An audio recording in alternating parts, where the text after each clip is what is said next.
والصلاة والسلام على أشرف الأنبياء والمرسلين وعلى آله وصحبه أجمعين ثم أما بعد السلام عليكم ورحمة الله وبركاته. Bugün biz nahvu sabah başlayımız. Arap dili grammatikasındağı öte mаңызды пәндердің бірі болған наху пәні.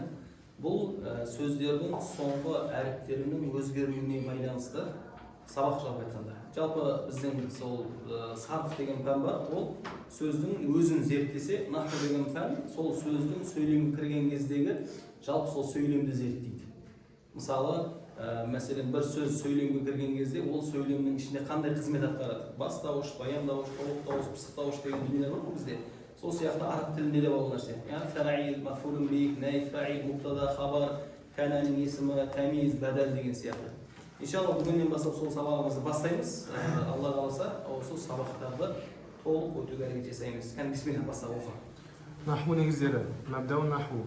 Бірінші сабақ сөйлем, кәлем. Қора'a Мұхаммадун әдәрсу сияқты белгілі бір мағынада беретін сөздерді араб тілінде кәлима дейді. Бұл сөзді біз сарф пәнінде өткен едік.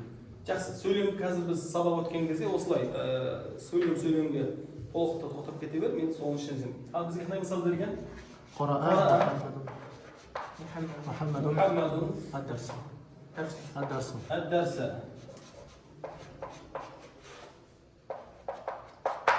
Сарф пәні бізге не үйретті? Сарф пәні бізге жеке-жеке сөздің жеке-жеке тұрған кездегі мағынасын үйретті. Қора'a фиил болды, Мұхаммадун исім болды, әддәрсі ол да не болды? Ол да исім болды. Наху пәнінің қызметі қандай? Наху пәні міне осы сөздерден сөйлем құрайды. Сөздерден не құралынады? Сөйлем құралынады. Сол сөйлем құралған кездегі сол сөздердің сол сөйлемдегі атқарып жатқан қызметіне байланысты сол жердегі кейбір өзгерістер болады. Жалпы сол өзгерістерін реттестіріп, соңында сөйлемге толық мағынаны беретін пәнді осы наху пәні дейді. Мысалы, қора'a оқыды, Мұхаммед, әддәрсі сабақ. Енді осының барлығын бір қылып қосатын болсақ, қандай сөз құрастырсақ болады? Қора'a Мұхаммадун әддәрсі. Мұхаммед сабақты оқыды деген не шығады? Сөйлем шығады. Сөйлем неден пайда болады? Сөздерден пайда болады.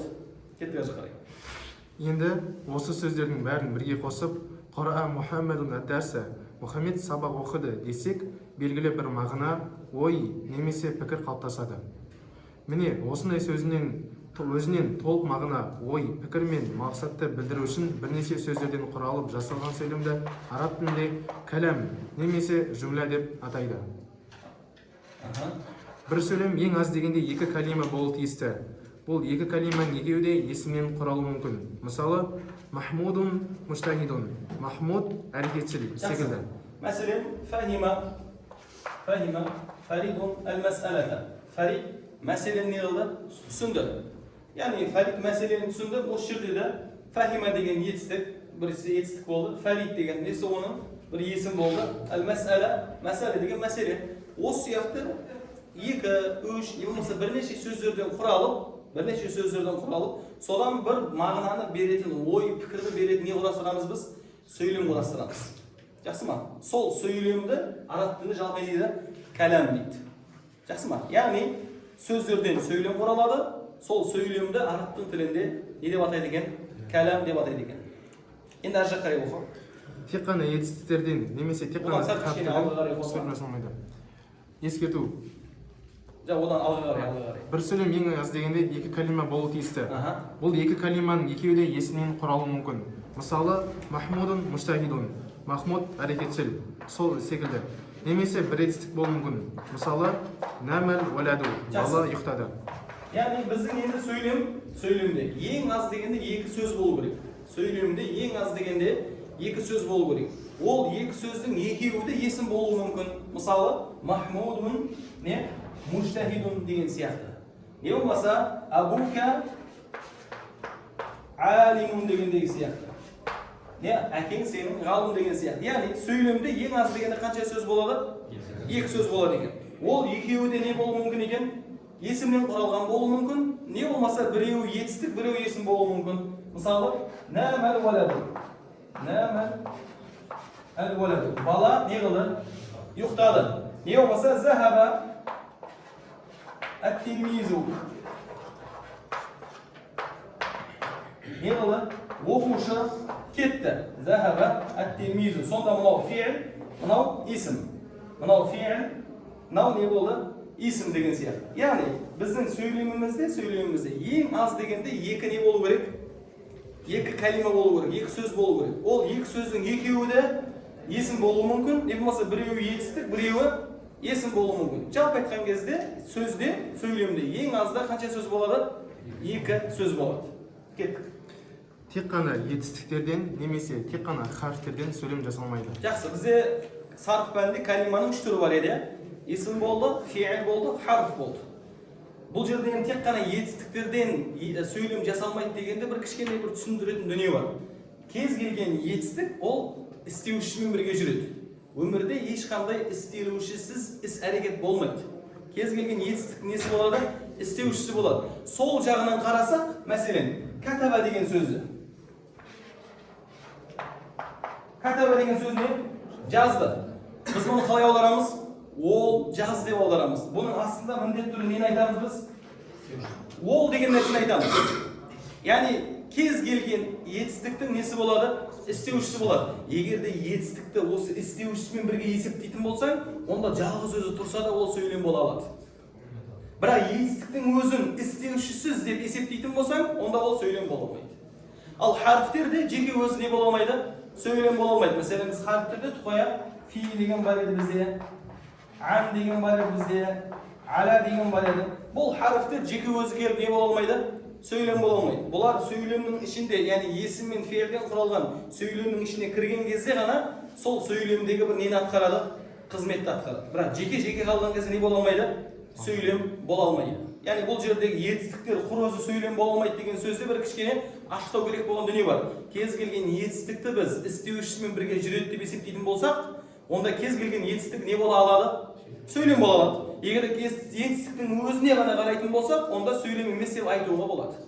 Biroq desede harflar hech qachon jeki o'zi qolib ne bo'la olmaydi? Söylem bo'la olmaydi ekan. Ketaveramiz. Eskерту. Söylem екі немесе одан артық калимадан жасалып, bir ой пікірді білдіру тиіс. Сондықтан қаламу тилмизи, оқушының қаламы, фил бәйти, үйдің ішінде деген сөздер екі сөзден құралса да жұмла деп айтылмайды. Yani cümle söylem болу үшін bizde, yani söylemde толық bir ой қамтылу керек. Bir естіп жатқан кезіңде сенде әрмен қарай, аржақ қарай не екен, аржақ қарай қандай нәрсе айтылады екен деместен, толық бір сөз хабар болу керек сенде. Мысалы, Мұхаммед сабақты оқыды. Не түсіндік? Мұхаммедтің сабақты оқығандығын түсіндік. Мысалы, Фәрид мәселені түсінді. Фәридтің мәселені түсінгендігін түсіндік. Махмуд не? Мужтахид. Махмудтың ынталы екендігін білдік. Яғни осыны естіген кезімізде әрмен қарай бір түсініксіз бір нәрсе болған жоқ бізде.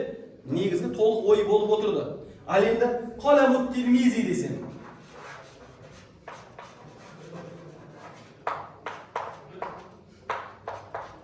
Қаламут тилмизи, оқушының қаламы десем. Не болмаса лисану саади десем. Сағаттың тілі десем. Сен әрмен қарай не күтесің? Bir қосымша сөз күтесің. Оқушының қаламы ол қандай? Ұзын ба, қысқа ма, сынық ба, ақ па, қызыл ма, бар ма, жоқ па? Не болмаса сағаттың тілі деген кезінде сен тағы не күтесің? Әрмен қарай бір майнен бір нәрсе күтесің. Яғни бұл жерде ой не болған жоқ? Толық болып қалған жоқ. Біз бағана айттық қой, сөзде ең аз деген, сөйлемде ең аз дегенде екі сөз болады дедік. Мына жерде неше сөз болып тұр қазір бізде? Екі сөз болып тұр. Бірақ екеуі қосылған кезде бұлар жаңағы бір ойды толық білдіріп жатқан жоқ болғандықтан, бұндай өзінен бір ойды толық білдірмеген, бірақ екі сөзден құралған сөз тіркестері де олар не бола алмайды? Сөйлем бола алмайды. Сөйлем болу үшін сен оны естіген кезде сенде толық бір мағлұмат толығымен қамтылған болу керек. Мұхаммед сабақты оқыды деген сияқты. Ал енді оқушының қаламы, сағаттың тілі десем сен менен бір нәрсе күтіп тұрасың ғой. Онда ол сөздер не бола алмайды? Сөйлем бола алмайды екен. Кетті әрі қарай. Жаттығу оқиды ма? Жақсы болды. Түсінікті ғой жалпы айтқанда, жақсы. Ал бисмилля онда астындағы жаттығуға. Бірінші жаттығу ма? Кет, істейміз. Төмендегі сөйлемдердегі есімнің астына бір сызық, етістіктің астына екі сызық, және харфтердің астына ерек сызық сызыңыз. Жақсы, сөйлем бар. Сөйлем берілген бізге. Бірінші қандай сөйлем берген? التفاح لذيذ جدا. التفاح لذيذ جدا. لذيذ جدا. التفاح يعني bizden isteyip türleriniz ne bulacağız? Fiilin isimde, fiilde және harfta ajratılmamız gerek. İsimden aslında bir sızık, fiilden aslında iki sızık, harften aslında iki sızık sızamız. Жақсы ма? Так, التفاح ne olacağız? İsim. Lezizun isim. Cidden isim. Кейбіреулер бұл harf деп ойлайды. Harf емес, cidden деген нәрсе бар емес пе? Жақсы ма? Бұл не? Бұл кейін өтесіздер иншалла. Бұл жалпы айтқан кезде есімдерге жатады. Harfтерге жетпейді бұл. Екінші сөйлем қандай сөйлем? المعلم يحب التلميذ المجتهد. المعلم يحب التلميذ يحب التلميذ المجتهد. المجتهد. مجتهدا. Жақсы. المعلم не бұл жерде? اسم. يحب فعل. التلميذ اسم. المجتهد اسم. Жақсы. Yani biz isim мен fiilді көбінесе немен ажыратамыз? Мағынасымен ажыратамыз. Жақсы ма? Мағынасымен ажыратамыз. Isim дегеніміз барлық нәрсенің атаулары, түрлері, түстері, сандар. Ал fiil деген бүкіл нәрсені істеп жатырған іс-әрекеттері. Істеп жатыр, оқып жатыр, кеп жатыр, жеп жатыр деген сияқты. Жақсы ма? Ал харфтар ол белгілі. Фи, ала, мин, ан, хатта деген сияқты харфтар. Жақсы ма? Осылайша біз сөйлеме десеміз, осы бірінші жаттығу толық орындаймыз. Isimдердің астында бір сызық, fiilдердің астында екі сызық, harfler астына не? Ирек сызық сызамыз. Жақсы кетті. Екінші жаттығу. Төмендегі сөйлемдердің астына бір сызық, сөйлем еместердің астына екі сызық сызыңыз. Екінші жаттығуда не істейміз?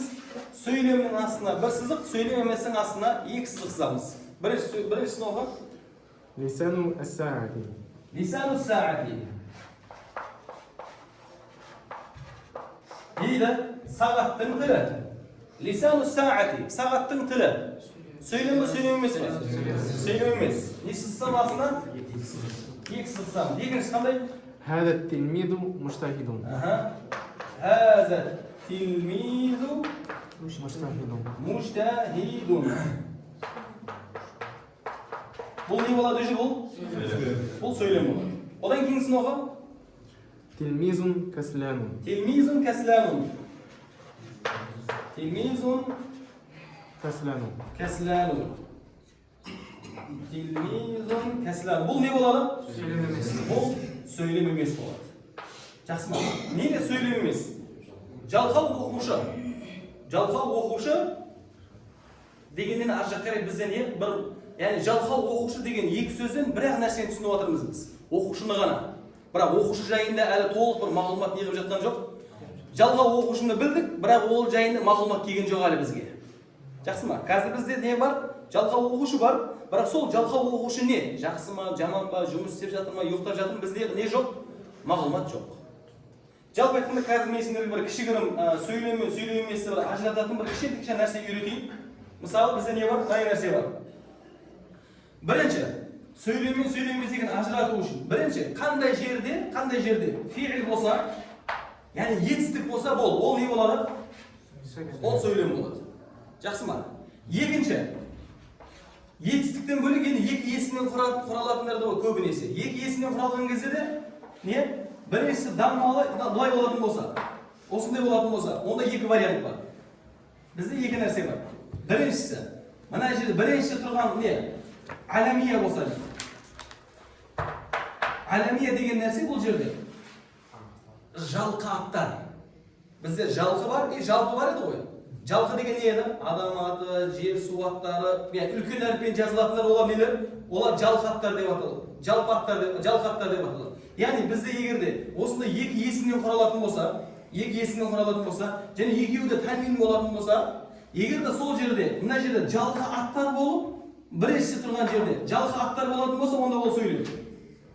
Егерде бұл жерде екінші вариантты жалпы аттар болатын болса, мысалы қаламын деген сияқты, яғни біздегі үлкен әріппен жазылмайтын қарапайым нәрселер болатын болса, онда бұл не болмайды?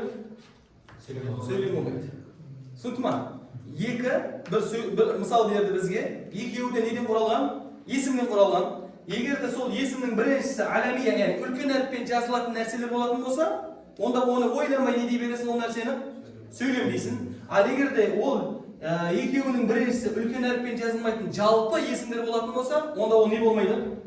Ол сөйлем болмайды. Одан кейін үшінші көрініс. Үшінші көрініс бізде біріншісі әлиф лам мим дегенде соңы дамма, екіншісі тәнвинмен аяқталған. Бұл не болады? Бұл сөйлем болады. Көбінесе бұл не болады?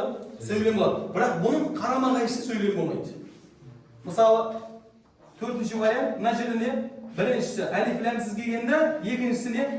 Әлиф ләммен келген. Көбінесе бұл соңғы касра болады. Бұл не болмайды? Сөйлем болмайды. Ол сөйлем болмайды. Есімдерге байланысты. Ал енді мына біріншісінде тағы бесіншісі ең нәрсе, мына жерде фатха не болмаса касра болатын болса, мына жерде фатха дамма болатын болса, мәселен, бұл да не болмайды? Сөйлем болмайды. Сонда сөйлем болу үшін бірінші міндетті түрде харекеттер бірінші екесінде дамма болу керек. Бірақ екесінде дамма болған кезде бізде екі вариант бар дедік. Біріншісі, егерде біздің біріншісіміз аламия болатын болса, яғни жалпы есімдер болатын болса, онда ол сөйлем болады. Егерде бірінші жалпы есімдер болатын болса, ол не болмайды? Сөйлем болмайды. Үшінші вариант бар, мейлі жалпы есімдер болса да, бірақ әлиф ләммен келсе, соңы даммамен аяқталған. Соңы тәнвин болатын болса, бұл не болады? Сөйлем болады. Ал бұның қарама-қайшысы, әлиф ләмсіз келген біріншісі, екіншісі әлиф ләммен, бұл не болмайды уже? Бұл сөйлем болмайды. Ал бесінші көрінісіміз, егер бірінші сөзіміз біздің даммадан бөлек фатха касра болса, екіншіде фатха касра болса, бұл не болмайды? Сөйлем болмайды. Бұл қарапайым сөйлем мен сөйлем емес екендігін, яғни жүмләтіл фи'лия мен жүмләтіл исмияны ажыратқандарыңа дейін бір қарапайым көрсетілген не? Намуназ дейді ғой, жаңағы мысалдар. Осыған салып қарап отырсаң, не шығады? Сөйлем емес екені шығады. Одан кейін сөз оқылды үшіншісін. Қаламул муаллими. Қаламул муаллими. Қайсысы келіп жатыр? Міне, төртке келіп жатыр. Қаламул әл-муаллими. Сөйлем бола ма? Болмайды. Одан кейінгісін оқы. Нашафату махмудин. Нашафату махмудин. Ол да дәл сондай. Нашафату махмудин. Сөйлем бола ма? Сөйлем болмайды. Одан кейінгісі? Минал мадрасати. Минал мадрасати. Сөйлем бола ма? Болмайды. Бұл жерде даже екі есімнен құралып жатқан жоқ. Бір харп, бір не болып қалып жатыр? Есім болып қалып жатыр. Осылайша осыларға салып ажыратсаң болады. Жақсы, осы бізге тапсырма.